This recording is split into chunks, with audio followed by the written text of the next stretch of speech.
ഇന്നൊരു തോരനാണ് ഉണ്ടാക്കുന്നത്. അതിനായിട്ട് ഒരു പാനിൽ വെളിച്ചെണ്ണ ഒഴിച്ച് കടുക് പൊട്ടിച്ച് അതിലേക്ക് വെളുത്തുള്ളി ഇടിച്ചത്, ചെറിയ ഉള്ളി ചതച്ചത് എന്നിവ ചേർത്ത് നന്നായിട്ടൊന്ന് വഴറ്റി കൊടുക്കുക. വഴറ്റിയ ശേഷം നന്നായിട്ടൊന്ന് വഴറ്റുക.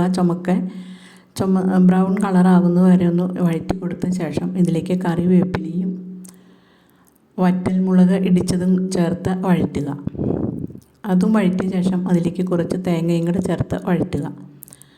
ഇതിലേക്ക് ഇടിഞ്ചക്ക ചെറിയ കഷ്ണങ്ങളാക്കി അരിഞ്ഞെടുത്ത് ഉപ്പും മഞ്ഞൾപ്പൊടിയും ചേർത്ത് വേവിച്ചത് ചേർത്ത് കൊടുക്കുക.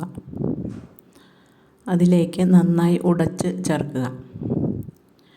ഉടച്ച ശേഷം നന്നായി ഇളക്കി കൂട്ടി അല്പം പച്ച വെളിച്ചെണ്ണയും കൂടെ കൂടി ഇതിലേക്ക് ചേർത്ത് ഇറക്കി വയ്ക്കുക.